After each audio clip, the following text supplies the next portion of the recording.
What's going on, Michael? This is the Vol Fanatics Show. Ladies and gentlemen, my name's Skylar. Man, what a day of mixed emotions yesterday. But I do want to start the video knowing that I want to let you guys know that as a fan yesterday, I myself, and I know Michael's watching, but I gave my all for Tennessee yesterday. If y'all are following the TikTok page, I think I showed up in Neyland at 6:30 in the morning, stayed till, 8 o'clock at night, but that's enough about me. I'm going to definitely tell you all about it, as that jersey right there, I'm going to reveal a surprise a little bit later, but you will never see me wear it again, and I'll tell you all why. But Michael, how are we doing, dude? We're doing all right. Like you said, some mixed emotions after yesterday. But you know what? It's a Vols win. And we're not ever going to complain about a win, even though it was pretty ugly. So I'm going to complain a lot, actually. But look, I got the coffee here. All right, check it. We got the Tennessee.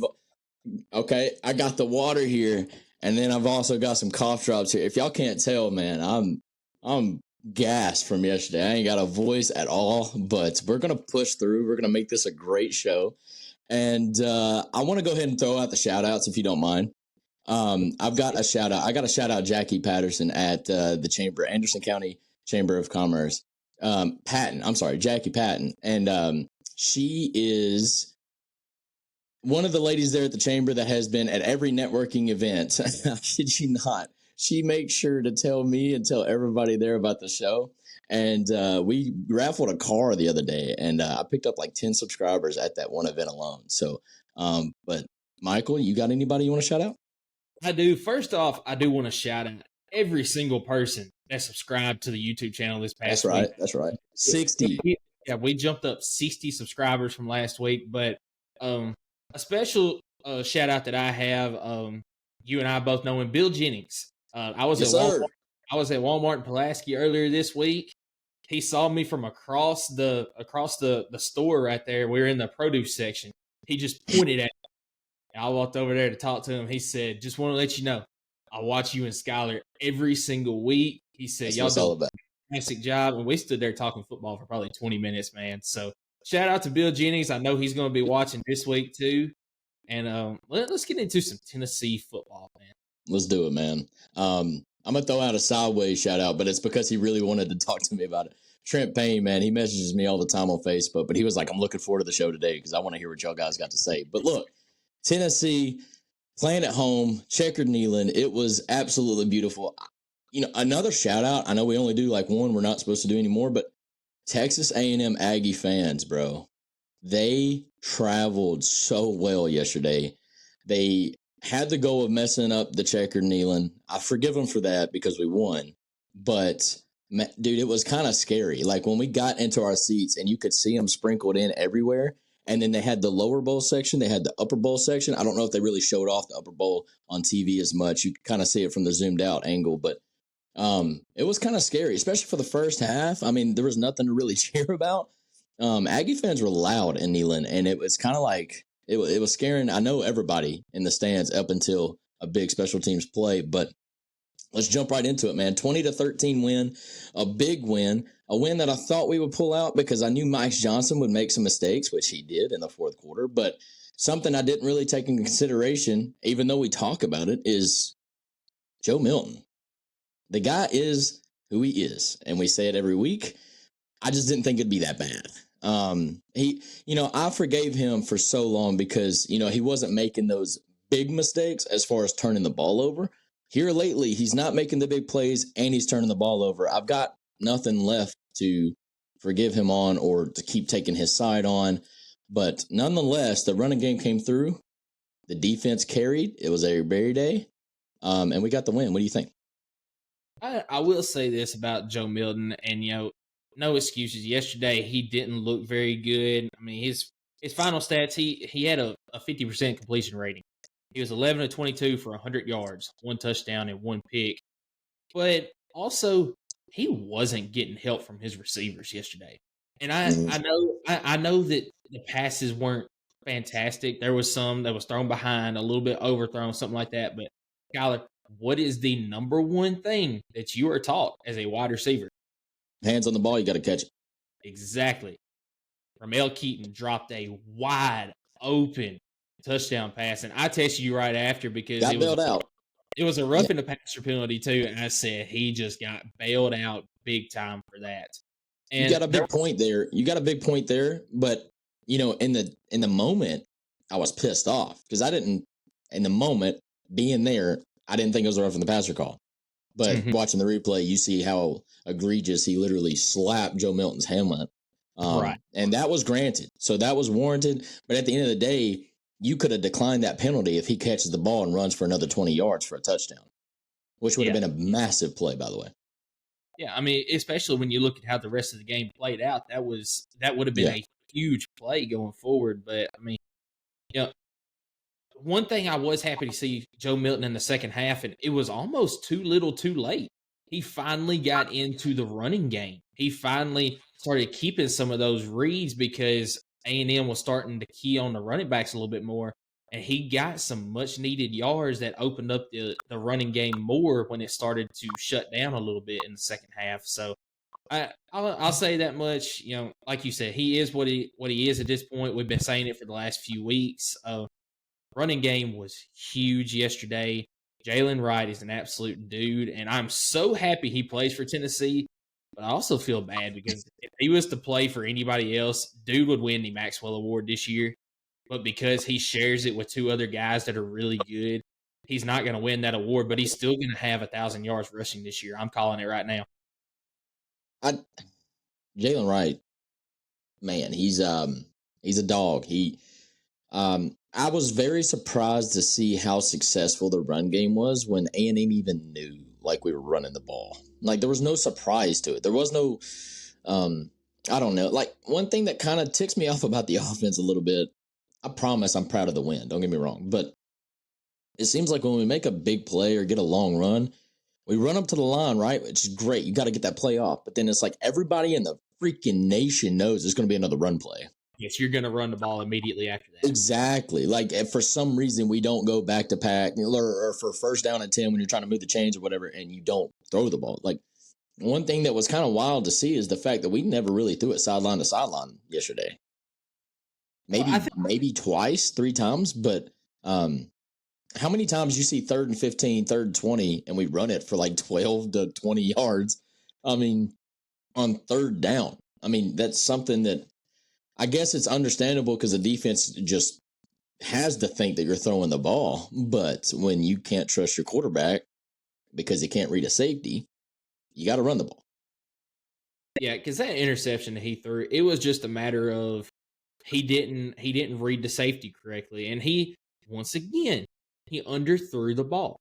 It's one of those constant things. It's almost like it's in the back of his head. He's been told so many times, he's heard so many times, all these fans overthrow Joe. He's always overthrowing it, this, that, and the other. And now he's not putting enough air under it. He's underthrowing it.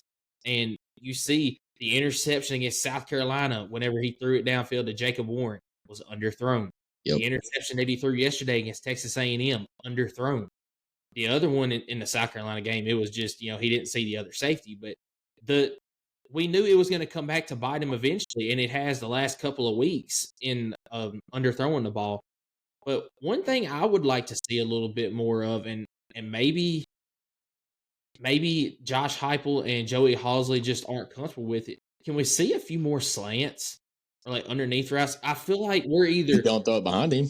Yeah, I mean, well, I feel like we're either throwing to the sideline or we're trying to throw downfield. We're not opening up the middle of the field. We saw it a couple of times yesterday with Chaz Nimrod. Yeah, I feel like we're not seeing it enough. Would you agree a little bit on that? I would agree with that, but there was another touchdown pass to Ramel Keaton, or at least a long gain, and he threw it kind of behind him, but Ramel still got both hands on the ball, and we drop it. There was a pass to, it might have been Ramel Keaton, it might have been Chaz. I can't remember the actual receiver, but everybody remembers the play because it hit his hands, it doinked straight into McAllen Castle's hands, and then he takes it for the first down on a 3rd and 6, which was a very lucky play, by the way. I don't know, man. I wanted to rewatch the game this morning. I like skimmed through it. I didn't really watch it because it felt like, and referees were atrocious on both sides of the ball, but felt like we were shooting ourselves in the foot really badly. I've never seen our offense struggle so badly to get in the end zone against any team. I mean, we typically score 13 to 20 on Georgia, Bama. I mean, it doesn't. But to do it against A&M, I mean, that was pretty rough. But you know, in the beginning of the game, we're going for it on fourth down. We probably should kick the field goal. We're kicking a field goal on fourth down. We probably should be going for it on fourth. Like, I felt like the coaching decisions wasn't really there. Joe Milton's football IQ is terrible. He's taking hits when he shouldn't. He's running out of bounds when he should. Look, one play that he did where he scrambled out, it was a free play because they jumped off sides, and he runs out of bounds. Chunk it downfield. Huh? Chunk it downfield. Because it's not. It's not going to count against you because, like you said, it's a free play. Go for the deep shot on that one because if it is intercepted, there's no risk. You know what? You're getting the ball back. If it's incomplete, you know what? You're still moving up 5 yards. I mean, but even then, I'm okay with the decision he had to run it because he had the first down. But then instead of lowering the shoulder and picking up another yard or two, he runs out of bounds. And then what happens? 3rd and 2, we run it up the middle and get stuffed, and now it's 4th down, we're punting the ball. Makes no sense. But then on a 2nd and 5, Joe Milton runs it for like 15 to 20 yards. Okay, great. You picked up the first down. Now run out of bounds. No, he lowers the shoulder, talks some shit, and then he gets picked off 2 plays later. Like, oh, dude, that pissed me off. I think any fan knows, like, what that sequence was like. But it's like, as far as the IQ thing, you got to know when to get out of bounds. You got to know when to make the hit. When it's 3rd and 2 and you're scrambling, you lower the shoulder, get the first down.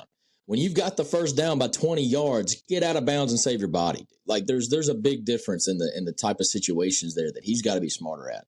But another play, it was 4th down and I don't know how many yards, but we scramble out to the outside. We have like 3 out routes. McAllen Castles was trying to block, but he ends up blocking the dude in the way of Dylan Sampson, who's doing the out route. But then you got Ramel behind him. Nobody's open. Joe doesn't know whether to run or to throw it. He ends up throwing it very last second. It was kind of picked off, but it was out of bounds. Turnover on downs.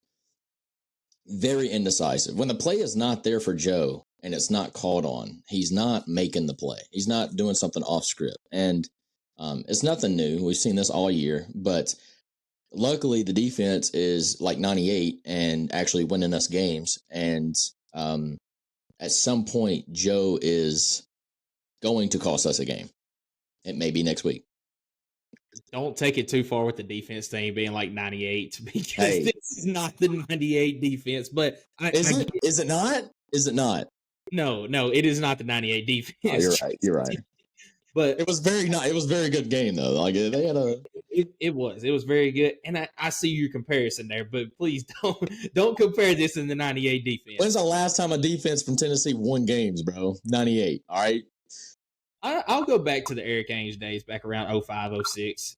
Defense won some games then, but you're correct. I mean, it's been a long time since defense won games for Tennessee. But to your point, this is the last thing I want to say about Joe Milton because we've kind of bashed him a little bit. You're 100% correct on that. Not bashing. He's just not winning us games. Like, yeah, right. And you're right. You know, he's not making a lot of the correct decisions, and he's not making those all scripted plays. But in his defense on the 4th down play, and he does have to make that decision quicker. He's got to make a good decision there. But I actually rewatched the first quarter this morning. That's all I could rewatch. Ramel Keaton and Dylan Sampson, after they got so far over on the sideline with that out route, they just stopped and stood there. Yeah. When Ramel Keaton, scramble drill, you got to take off, go somewhere else. Like you got to, yeah. Ramel Keaton was the further guy back, and I've rewatched that play 3 times. After he got to the sideline, the defenders were in front of him. All he had to do was just leak out to the end zone. There was nobody there, and all Joe has to do at that point is just lob it over everybody and give it to him. Now, well, one thing I loved about that play, one thing I do love about that play, which nobody's going to hear this, they're only going to hear the negative. Joe Milton went straight to them and was like, "Hey, you got to change something." Like when I'm scrambling out to the right and y'all are going the same way, like you could see him talking to his players as they were going to commercial or whatever, and he was like, "Hey, you got to do something different. Like you can't just give up on the play." So, no, you're absolutely right. But let's talk about the great in this game, and that's the rushing game. The rushing game, what was it, 232 yards, which is like literally exactly what we were averaging a game. A&M had the best rush defensive line or defense coming into this game, that didn't stop us one bit, even when they knew we were running the ball. Love to see that. I mean, what does that tell you about having Cooper Mays back in this line? That is a huge, huge gain for Tennessee having Cooper Mays back. And not that he is this fantastic player, although he is very, very good. He's But just in control. Yes, leadership, the fact that he is in control and these guys feed off of that right there. He's able to get them into the right sets, into the right blocking schemes. And I heard I think it was Eric this past week on the Eric Ainge show say, the coaches were talking about in the South Carolina game that the defensive line was throwing things at Tennessee that they hadn't even gone over. But Cooper, he was able to read it out there and get all the guys in the right blocking schemes. And that was the difference, is just having him out there, having that leadership out there is huge for this Tennessee offensive line. Absolutely. They played one hell of a game. It's kind of crazy to think that they got such a good push on A&M's. By the way, A&M's defensive line, it's like 5-star, 5-star, 5-star, 5-star on top of 5-star, 5-star, 5-star. Like it was 5-star should be at Tennessee. And I do want to kind of throw some prayers to him. He got hurt. I actually got into a little bit of, it wasn't really a scuffle, but somebody got mad at me, even though I was mad at everybody else. When he went down, it was an apparent injury. Like everybody knew he was hurt or should have known he was hurt. It wasn't like a cramp where he was trying to stop the play, but you hear everybody at Neyland boo. Gary Danielson's like, oh, they're booing because they think they're trying to slow him down. No, like that was wrong on so many cases. And then when the stretcher gets pulled out, I said a word I wasn't supposed to say, but I was very passionate and I was pissed off at my own fans. Because I was like, how do y'all effing feel now that he's getting put on a stretcher and y'all were just booing this kid 45 seconds ago? Well, then a dad or a grandfather, I'm not sure, he was an older gentleman, but he was like, hey, man, my daughter's sitting right there. Like, can you not say the F word? I'm like, okay, you got a point. You're in Neyland. Your daughter's definitely of age to see things on the internet, probably has a phone, so she's heard worse, I promise. But you're actually okay with everybody else booing a kid out of disrespect, dude? Like, oh, I was mad at my own dude. But, like, he had a point. I should have watched my mouth. But I just, if I could do anything on this show, is to teach other fans when it's right or wrong to boo an injury. When, like UT Martin, when three guys go down at once as they're trying to line up to the ball, that's a perfect time to boo, bro, because that's exactly what they're coached to do, is to go down. But in that play, he got hit and he never got up. And he was hurt. Like when a player is rolling around out of like panic or like hitting the ground because he's mad that he's hurt, you can, if you played the sport, like what is in real injury and what's not. When somebody's grabbing his calf and just sitting there like waiting on the training staff to get there, that's a different story. But no, man, I do want to. Hopefully he's good though. I know he never returned. I don't know if he will return. But Walter Nolan, he was wreaking havoc though. I mean, up until that moment. So, but prayers out to him. Hopefully everything is good. He did go to high school in Knoxville. Kind of juked the fans out a little bit, thinking that he was going to commit here. But no, the running game was great for Tennessee, but I still don't think that was what won the game for him. It was the defense. The defense. Well, yeah, the defense, but I'm still going somewhere else with that. Okay, let's hear it. This game yesterday was 75%. The reason why we won is the guy that I wanted to see on offense and never actually got on offense, which pissed me off. But you know what he did? He didn't care. All he did was down the ball inside the half-yard line on a punt that we made. Turn around 4 plays later, takes it to the house, 39 yards. Ladies and gentlemen, D. Williams is him, okay? He's my Heisman front runner, and he touches the ball twice a game, dude. My man D. Williams, bro, he is different. He is built different. Gary and whatever the hell the other one dude's name is, I don't care. It's CBS broadcasters. They were like, dude, he's just begging to get a ball. He's just begging to take one to the house. Absolutely. And I'll be damned if it's not the first one he returned. And the move he put on that dude, I don't know what number he was. My man's ankles were broke. Like, he did like a little out, in, and then back out. Oh, geez, god dang. And then his touchdown celebration was just top notch, bro. Let me tell you, man, D. Williams, the fact that he was the player that downed it and then turned around and was the player that returned it. I get it. It's a team sport, but come on, man. My man D. Williams is all over the place. Yeah, and yeah, I'm not gonna say that I was surprised that he didn't get on the field on offense yesterday because I knew that they were kind of working him in a little bit, but I didn't think that they would, put him in. I didn't think that they would put him in right away after that bye week. But I mean, you're 100% correct. That was the game changer in yesterday's game. Was Tennessee was down 10-7, and the offense at that point was stagnant. A&M was stopping the run game at this point, and what was punter's name? Jackson Ross. Yeah, Jackson Ross. Beautiful punt. D. Williams gets down there. He downs it inside the 1. Defense stands up strong right there. Yes, they do. And then the punt return. After that, that's whenever the momentum shifted. Well, that's when Nealon woke up, dude. Yes. Like A&M still got a field goal. It might have been the next drive.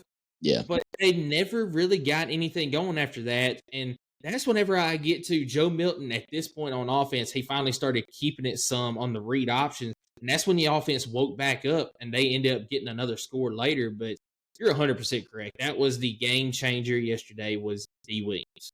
Absolutely. And, that game may even be closer than what it should have been because if we can minimize mistakes and penalties, dude, so many missed opportunities. This game was such a missed opportunities type of game, but also, like I said, the reason why I say mixed emotions is because, man, I'm so proud of the way the defense and the special teams played, but so frustrated with the way the offensive passing game played because I can't be mad at the whole offense. The rushing game was amazing, and we got the win, so I'm not mad. I just know that, like, long term, all right, Texas A&M, I mean, maybe not even the top 3 of the opponents that we still have to play down the stretch. So the fact that we couldn't get it going against A&M, like, are we going to get it going against Missouri? Are we going to get it going against Bama next week? Georgia? I mean, those are some tough games. We got Kentucky still. I just want to see a full game. I felt like we had a great 4 quarters of a game. I just felt like there was a whole element to our team that just wasn't clicking for some reason. I wanted to talk about Ramel Keaton and Joe Milton. Okay. Because I don't know what it is about them two. They just are not connecting. I think maybe Ramel had 6 targets. I don't know. I don't think he caught the ball. I think he was like literally 0 for. He was 0 for in targets and receptions or whatever. Like, just for whatever reason, couldn't get him the ball. And that can't happen. He's literally your wide receiver 2. Well, now 1. So, I don't know, man. I disagree with that. You were right the first time. He's wide receiver 2 because Squirrel White is wide receiver 1. And credit to Texas A&M. They shut down Squirrel White yesterday. He only had 3 receptions for 29 yards yesterday. Yeah. Well, I mean, wide receiver. Yes, I see what you're saying. As far as most productive, Ramel Keaton's your wide out guy. He's the guy you're going to line up outside. That's your wide receiver 1. I mean, Squirrel's the slot guy. Yeah, slot guy, and I guess I shouldn't say 1, 2, but you know what I meant. Like, Ramel is your big guy on the outside. I guess now it's Nimrod. I mean, he was the most receptions for 31 yards, but just a really non-productive day on the passing game. I really wanted to see the tight ends have more of a passing effect or reception effect. I'm glad you brought that up because we talked about, D. Williams was a guy that you wanted to see last week. The guy I want to see get more involved is Jacob Warren.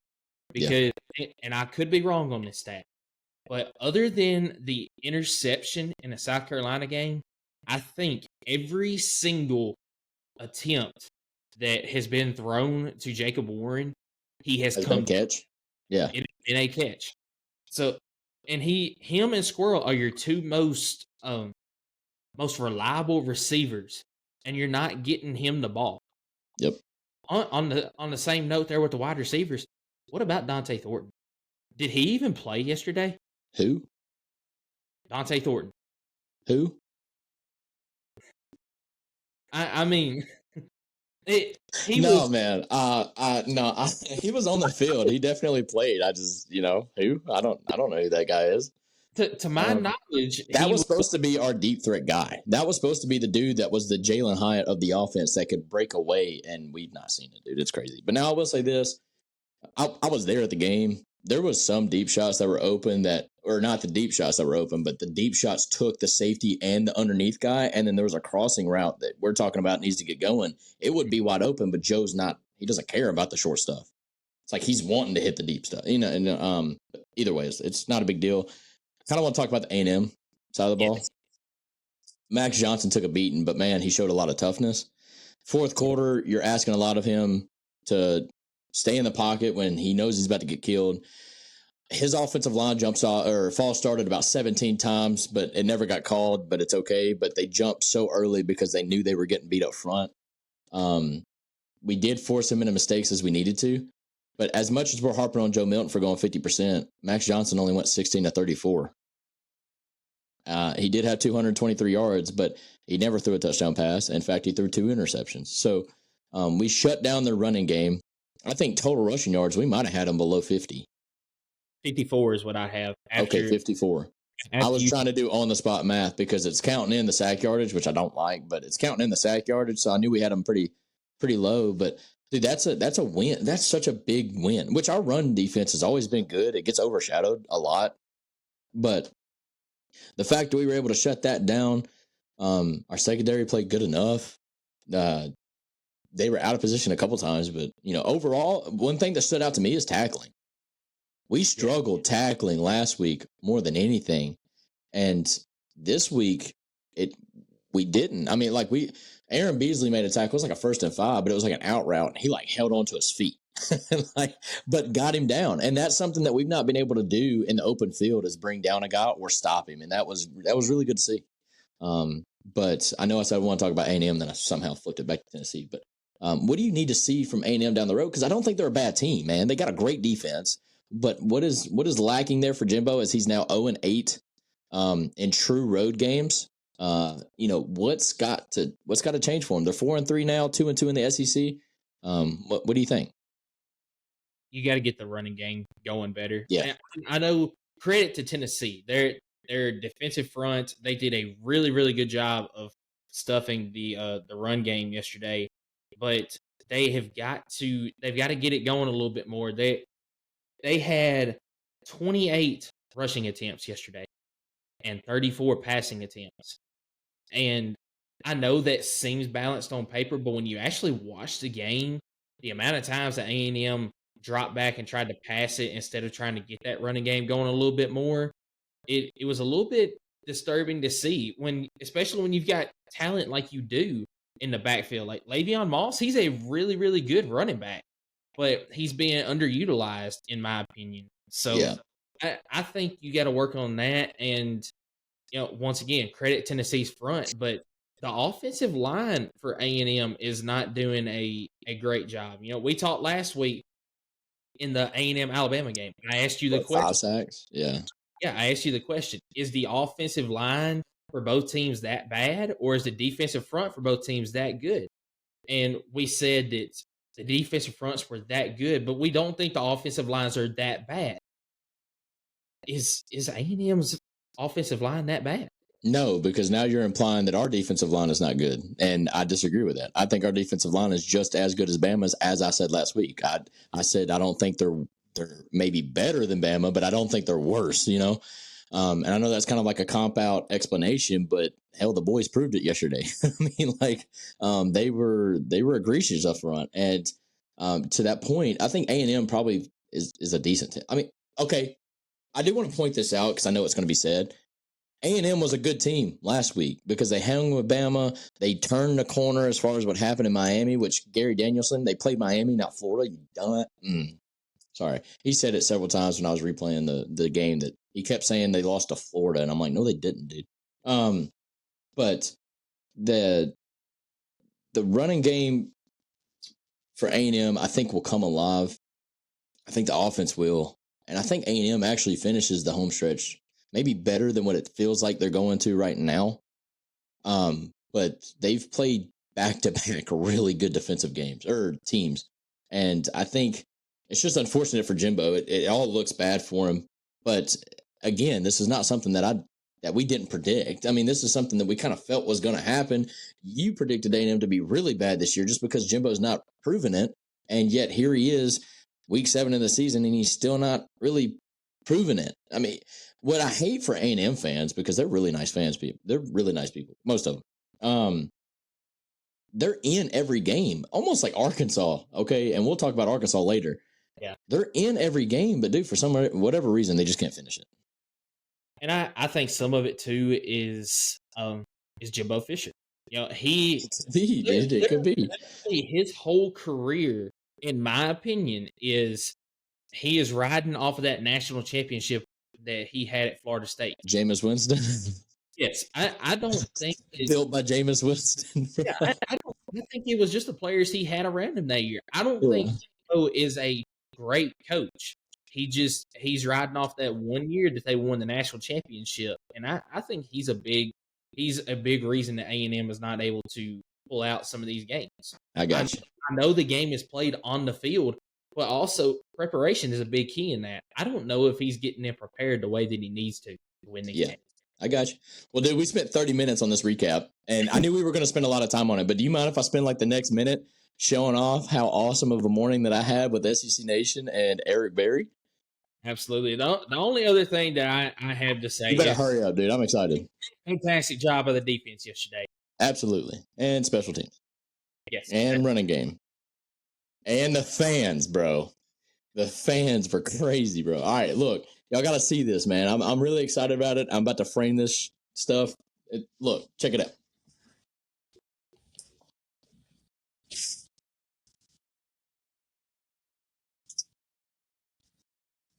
So, if you watched Nation yesterday, or even if you watched Marty McGee a little bit, I was on the ESPN skit with my man Tebow, and really early in the morning, if y'all seen that. But this jersey was going crazy, bro. I had this thing waving.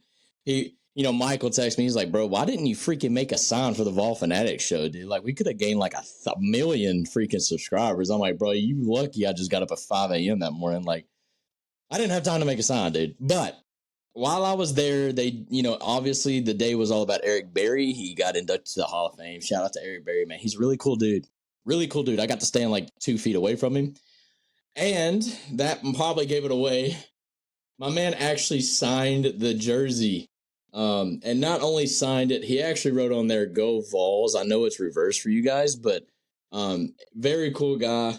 I didn't have a marker on me, so I almost fumbled the bag for everybody there. But luckily, a fan next to me threw me a marker. Actually, threw me like 3 markers because I was panicking. Because Eric Berry is like, "You ain't got a marker?" And I'm like, "Bro, somebody hand me a marker." Like, I was yelling, bro. But he signed the jersey. I was not going to miss that opportunity being that close to my man Eric Berry, Hall of Famer, man. Shout out to him. His jersey number should be retired. What?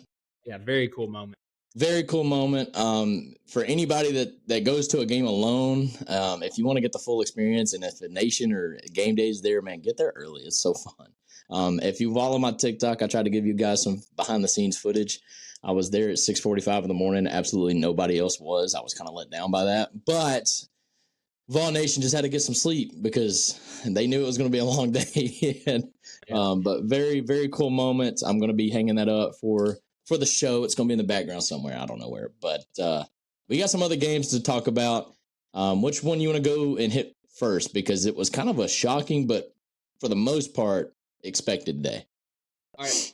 Before we fully go into it, you remember the statement that I made last week? I said that it looked on paper like a boring slate of games. It did. But I made the comment because I said that it is going to be a very exciting day, and that is exactly what it turned out to be. We'll hit the Arkansas-Alabama game first. A game that was much closer than it should have been. Alabama comes out with the win, 24-21. Skylar, it was 21-6 Alabama at halftime. Arkansas could not get anything going whatsoever on offense outside of the first 2 possessions of the game. And all of a sudden in the second half, and not even the second half, it was the very, very end of the third quarter and then the fourth quarter, Arkansas woke up. I'll tell you what. Now, you watched this game, I think. I did. I was tailgating, having a good old time. I don't drink, by the way, so I wasn't drinking. I was just tailgating. But one thing that I did see, which everybody's seen, is the play KJ made where it looked to be a sure sack. And my boy spins around Cinderella style about 4 times, then proceeds to just throw this son of a gun off his back, say, "Get off me." And then like Johnny Manziel tosses it to this guy for like a 20, 30-yard gain. And Nick Saban after the game says, "I've never watched a quarterback throw a top-level defender in the SEC off of him like a gnat on a cow's ass." And he was just like, that is probably the most impressive play that he's ever seen as a head coach. I mean, you realize the level of a compliment that was from Nick Saban to KJ Jefferson when he says in his coaching career he's never seen that type of a play from an individual player in all of his, I mean, in his career, in his head coaching career, he's never seen that. That compliment right there is, I'm just using comparisons here. It's almost like you getting your jersey signed by Eric Berry. Like nothing compares to that.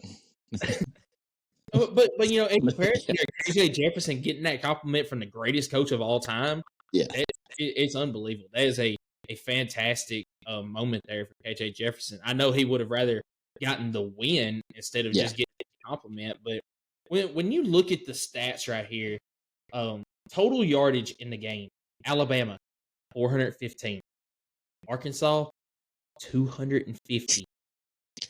If you just go off that stat alone, you think, all right, Alabama won this game by probably 2 touchdowns or more.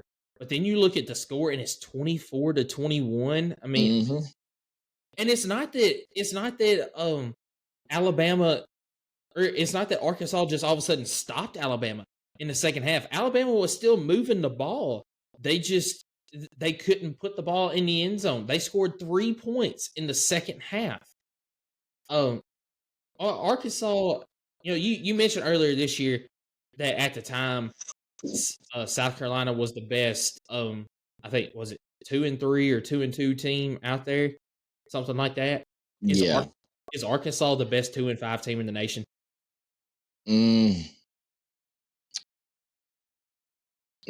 You look at their games.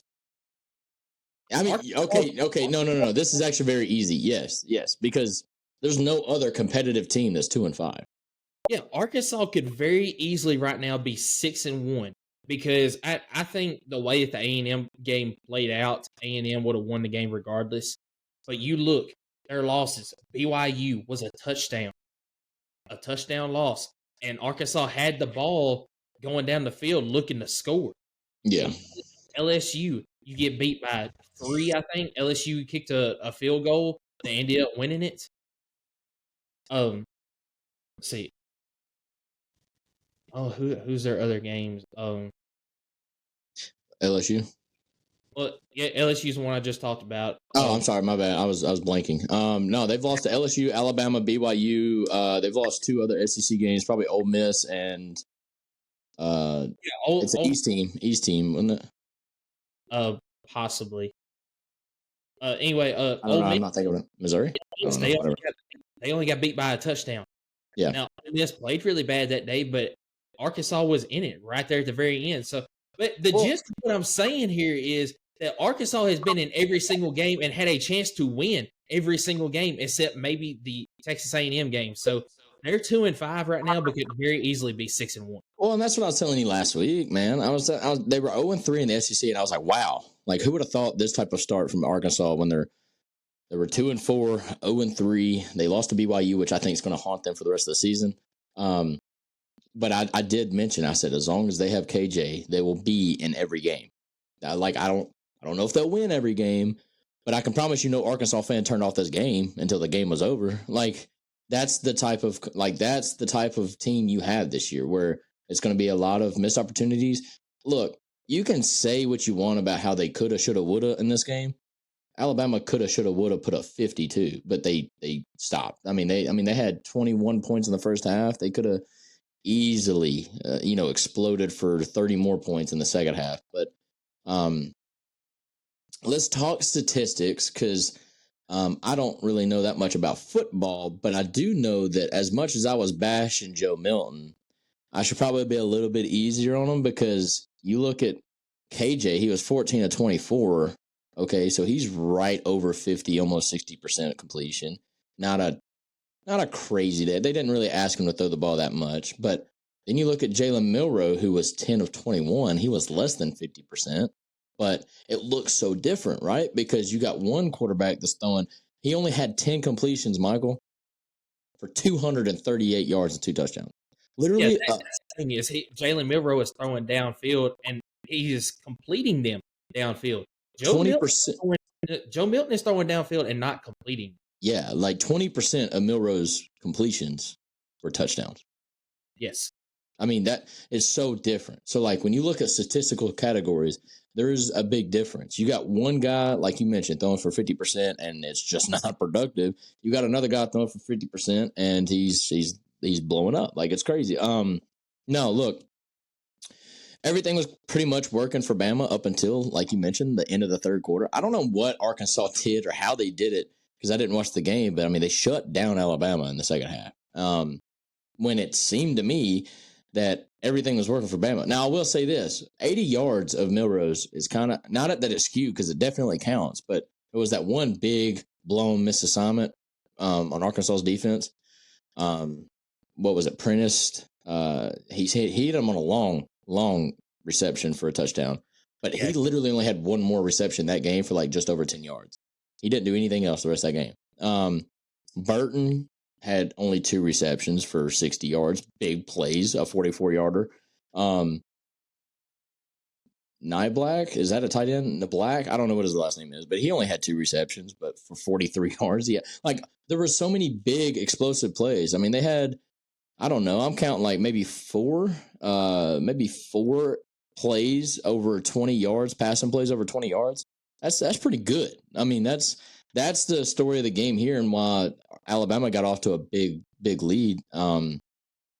But then you have the rushing game on top of that where you have 2 guys go for 68 and 83 yards. They got 150 yards combined. You got Miller, who also went for 40 yards on 4 attempts. So, I mean, it's crazy. Alabama, I felt like, controlled this game, but somehow, some way, Arkansas was there. They were in it. But you watched it. What are your takes on this on both sides? So, I already mentioned that Arkansas is probably the best 2-5 team out there, and they're still very competitive. They could absolutely win some games down the stretch here that they probably shouldn't. At least looking at them now, Alabama, I was so high on them after last week's game. Just the way that they looked against Texas A&M and how they got the passing game involved. And then yesterday, on paper, they looked pretty good again. They had 238 yards to the air, 177 yards on the ground. They didn't have a whole lot of penalties. I mean, penalties yesterday was Arkansas had 2 penalties for 13 yards. Alabama 5 for 45. First downs, it was 13-18 in Alabama's favor. They were almost 50% on third downs. So on paper, I mean, it was pretty even other than the total yards, but something happened with Alabama yesterday, and I don't know what it is. Even watching the game, I was like, what's going on here? Because they were still moving the ball. They just couldn't put points on the board towards the end. So, one thing that concerns me for Alabama is I think the offensive line is that bad. They gave up another 5 sacks yesterday. Yeah. And listen to this stat. Alabama has given up 31 sacks on the season. That is tops in the SEC. That's tops in the nation, probably. That's crazy. You're probably right. And I don't think I'm wrong in saying this. This is the worst offensive line that Nick Saban has had in his coaching career at Alabama. You want to know what's crazy about that though? I listen to talk shows, and like, I'm not going to name them because this is a negative thing against them. But he was convinced that this was going to be one of their best offensive lines going into the season, and it's turned out the exact opposite. I was convinced of that too going into it, especially looking at how big those guys are. I know that they're young on the offensive line. Yeah. I was convinced this was going to be a very, very good offensive line, and I was totally wrong on that. I mean, that is awful, man. When you look at but that's why you got to play the game. Like, the games are not won on paper. That's why I hate when people like try to just shove stats in your face. Like, there's so many things that go into it. There's so many more variables than just what's on paper. But I do want to go through and make a correction on what we said about Arkansas. They lost 3 to LSU, so that was 1. They lost by 2 scores basically to A&M, so that's their second one. They lost to Ole Miss by 7, so 1 score, and then they lost by 3 to Alabama this last week. So that's their 4 losses. They do play Florida and Missouri, but coming up later in the season. But, as far as Arkansas moving forward, we'll get into the prediction. They play Mississippi State next week. Yeah. That's a great chance to get on the board in the SEC win column and to bounce back. As far as Alabama, we'll talk about that game later. Let's move on, dude. All right, so we've got the other game that came on at noon to Eastern. You've got Georgia at Vanderbilt, and this is a game that was also much closer than it should have been for a little bit. It was 30-20 at one point. And a big note in this game, I have not seen any news this morning. Prayers up to Brock Bowers. Everybody knows, yep. Yeah, Brock Bowers went down yesterday. And you mentioned in our Tennessee recap there how when a guy is hurt, when he's mad, he's punching the ground or something. Brock Bowers tried to get up, and he went back down and just punched the ground as hard as he could. And that's when I knew he's out for the rest of the game for sure. Out for the rest of the game, probably going to be out for a week or two at the very least, which ain't a bad thing for Georgia. You got some time to heal before you play Ole Miss and Tennessee, which is your 2 biggest opponents going down the stretch if it's not Missouri. But they've got a bye week this week too. That's what I'm saying. Yeah, exactly. So, which I didn't know that, I don't think. Look, if you're a fan out there that was cheering for that to happen, I will see you in a place down the road. I promise. That is so wrong on so many levels. Like, if you're a football fan and a fan of, the way the game is played, Brock Bowers is him. Like, plays the game the right way. He's really physical, kind of brings back that old school, style of, he's a very fast, big, but he's also physical tight end. Like, everything you'd want in a tight end, he was him. And this is coming from a Tennessee guy. I love Tennessee. And do our chances get greater with him out? Yeah, absolutely, because he's the best player on the team. But I'm not going to sit here and cheer that he got hurt, because that is so low down. There was a lot of South Carolina fans that did that last year with Hendon Hooker, and they made fun of it, which is why I was so mad at South Carolina fans. Speaking of South Carolina, how are we feeling today? Never mind. We'll talk about it later. No, so, Brock Bowers, man, I really do hope that it's not season ending. He did look to be in pain, but I really hope he comes back. I really do, because Georgia's chances of three-peating are a lot better with him on the field. Yeah, and, the injury bug is just hitting Georgia really hard right now, because you had Brock Bowers backs in the beginning of the season. Now you got your tight end down. Yeah, I got you. Offensive line. You got him. Ladd McConkey went out yesterday and didn't return. I missed that one. Yeah, Kendall Milton played for a little bit. Then he came back out after halftime and had a wrap on his leg. Now, what's his name? Dewan Edwards, man, he had a huge day yesterday, and he is a dude. He had 20 carries for 146 yards, but like I said, Kendall Milton played for a little bit, but then went out, so everything kind of went on Edwards' shoulders after that. But now Dejon Edwards stepped up, though. Like, my man, I don't know where he was on the depth chart in the beginning of the year, but I don't think he was number one, because that was Milton. He was third or fourth, because you had guys ahead of him. You got one running back for Georgia that is out for the season. That's what I'm saying. Yeah, that was listed at the beginning of the year. Kendall Milton was up there as well, and he's dealt with injuries all year long. There's another guy that's also been dealing with injuries. So, but Dejon gets the ball 20 times after Brock Bowers goes out, and he runs for $146 with a 62-yard breakout run. I mean, dude took over the game, and that's something that you need to do against Vanderbilt. Like you're when you play against Vanderbilt, you're not really, you shouldn't throw the ball 40 times. Like that's a problem. But Carson Beck made some mistakes. I will say that. He was 29 of 39, had a pretty good day, but it was kind of like a dink and dunk type of day. Yeah, he wasn't as sharp as he had, but none of the team really looked as sharp as they had been, except for Dejon Edwards. But I'm not going to raise any red flags on this. I mean, the injuries we definitely need to keep. But Georgia, when we've seen this all year, where it's not a big opponent, they're probably not playing with a chip on their shoulder like they should.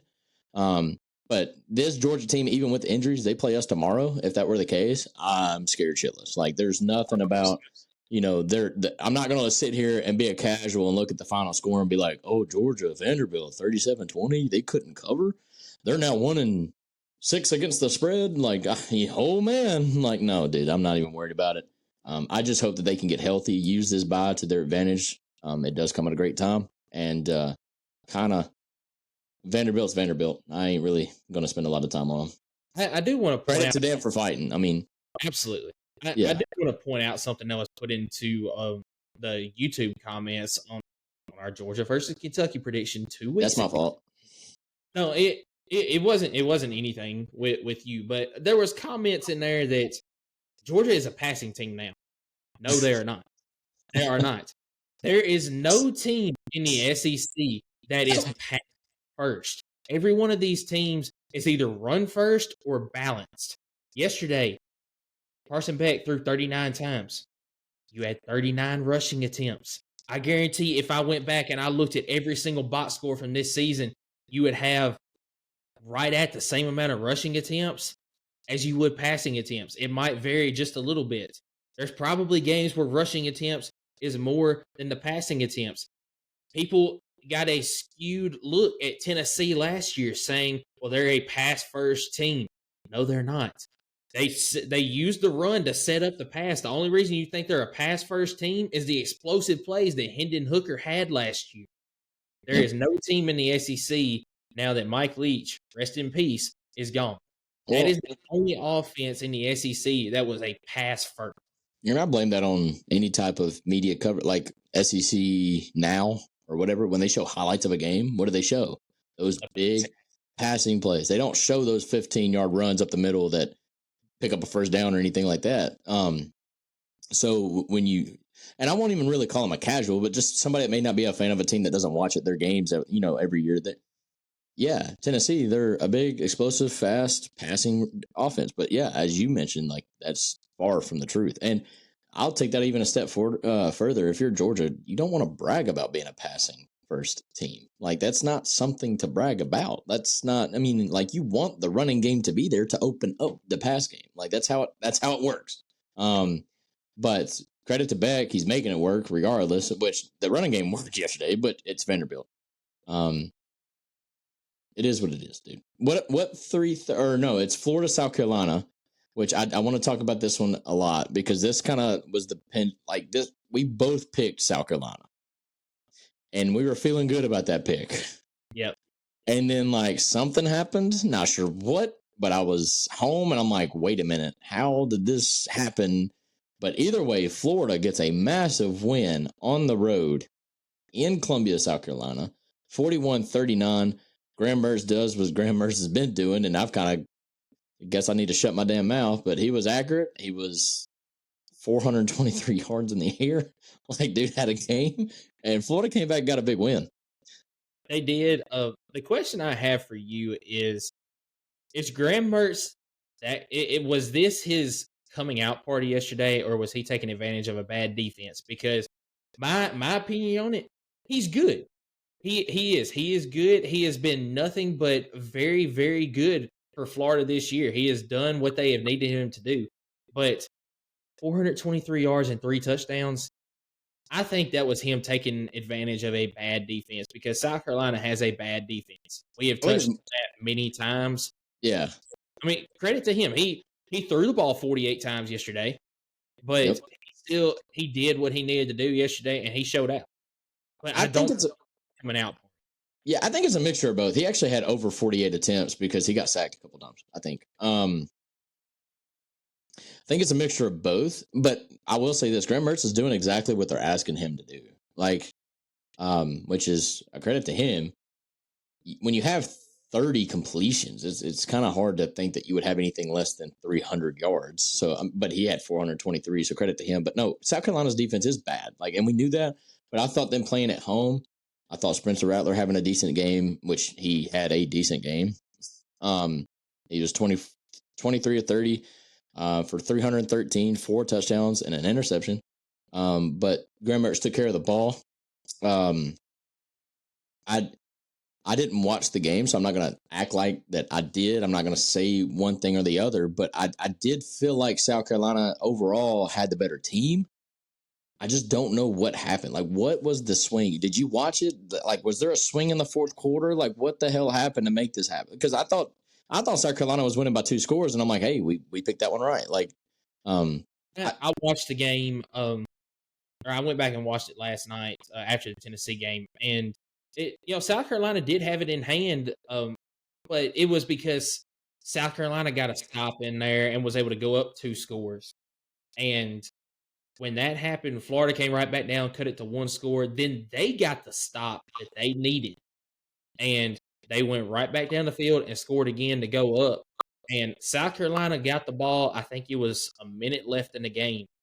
And the only mistake other than the interception that I really saw Rattler make was that possession when they got the ball at the very end.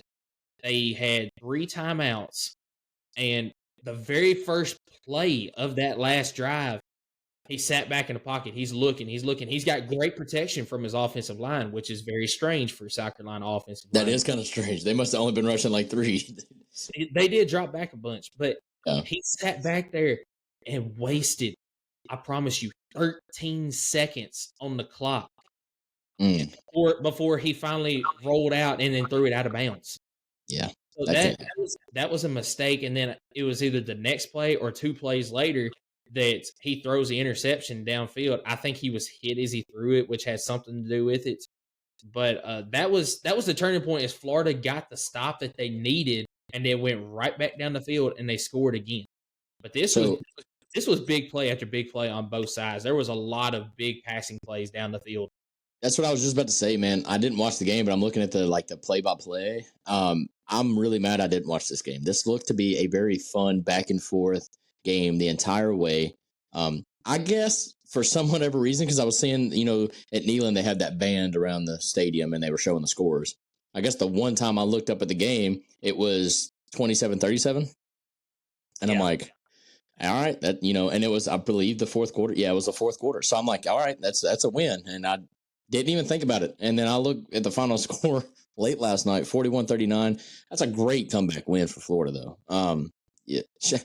I don't feel bad for South Carolina because they're 2-4, but at least they don't feel like it. So, give that what you will. Credit the East right now, man. They've got 4 teams with 5 wins or more through 7 weeks. South Carolina probably feels like they have 5 wins. And then you got Vanderbilt down there at 2-5.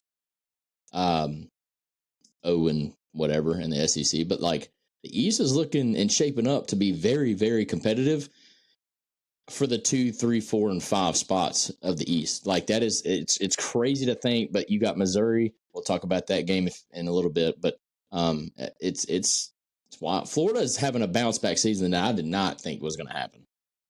Dude, I was lower on them than you were. I had them going 3-9 this year. Yeah. And they've already got 5 wins, and they've only played 7 games. Yeah, Florida's, hey, credit to them, man. That's a fight. That's a team that never quit. That's a team that had something to play for last night. Dude, that's going on the road and winning in the SEC means something. And absolutely. I know I've been saying it for the first 6 weeks that my opinion of Florida hasn't changed.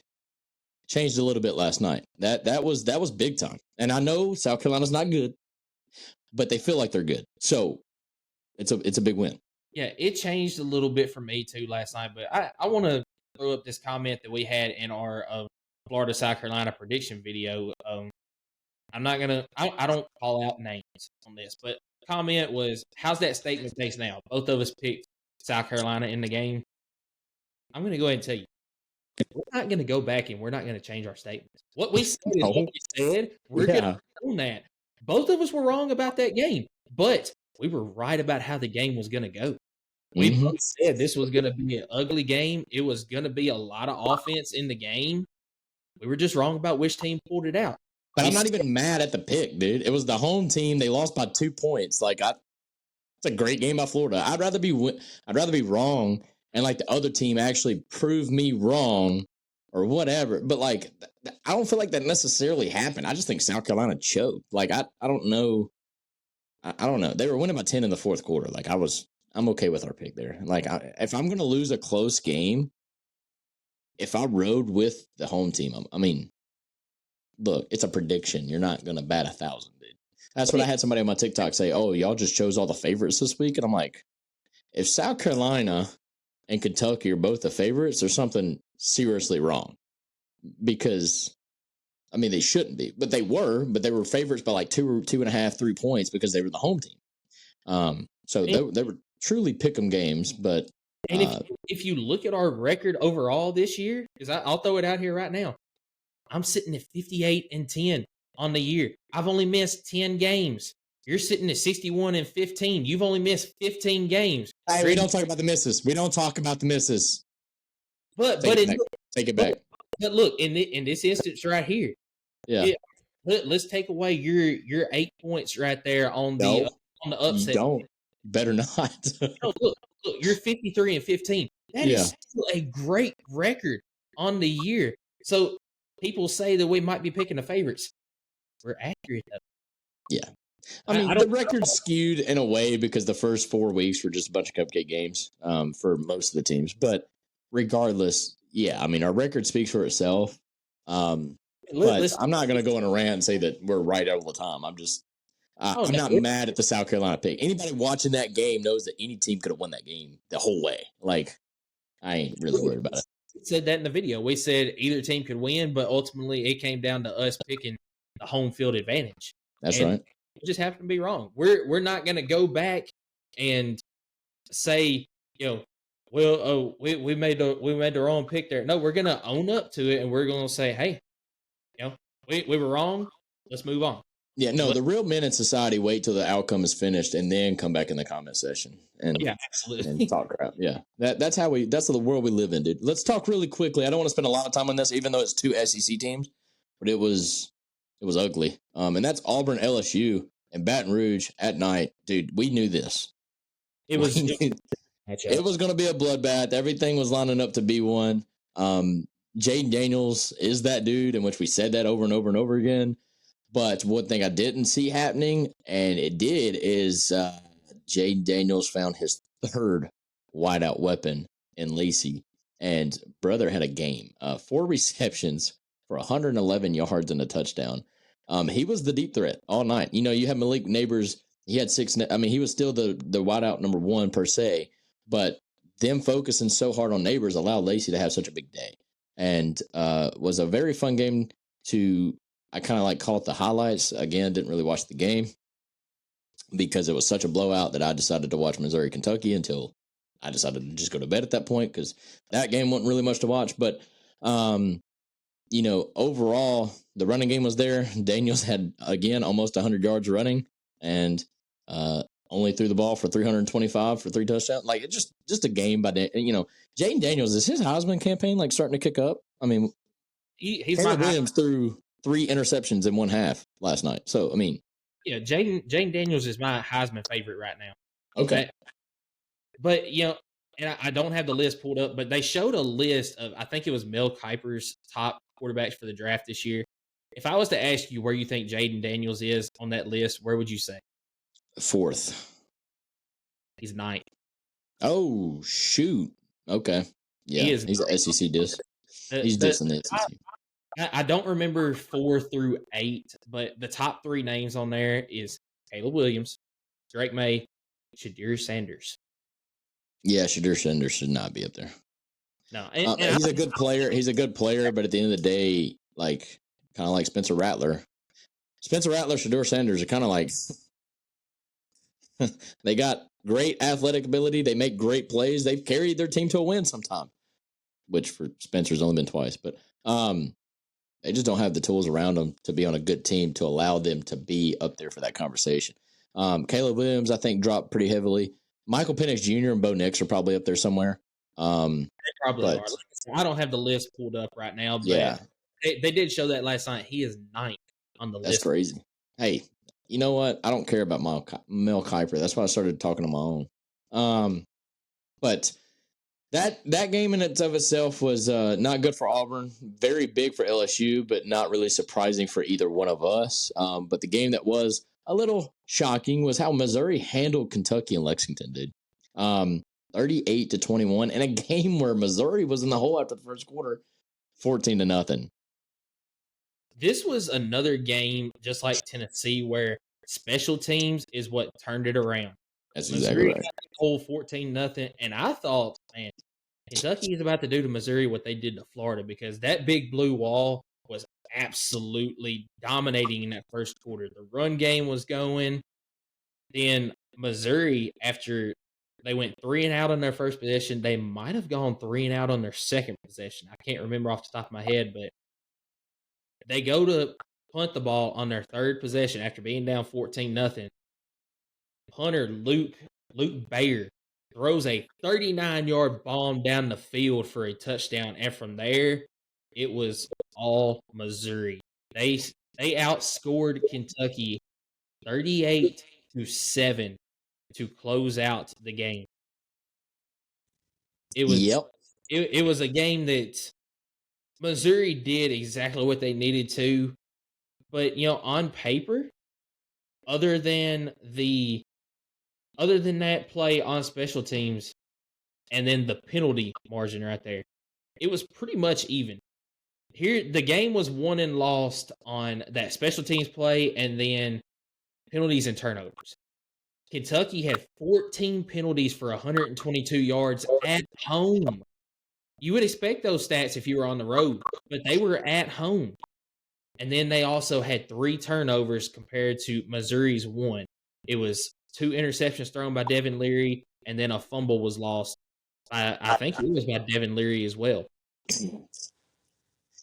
Yeah, Kentucky fans ain't ready for what I'm about to say.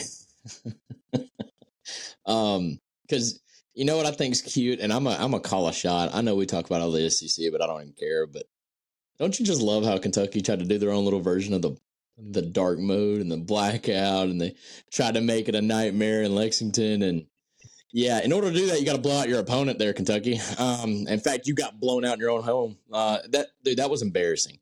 You go up 14-0, you had all the momentum, and then you give up 17 in the second quarter, and you don't even have the lead at halftime, dude.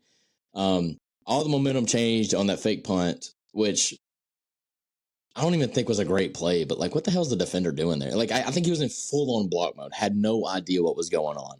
And the wide receiver makes a great play. I think he pushed off a little bit, but, I don't care. I wasn't in that game.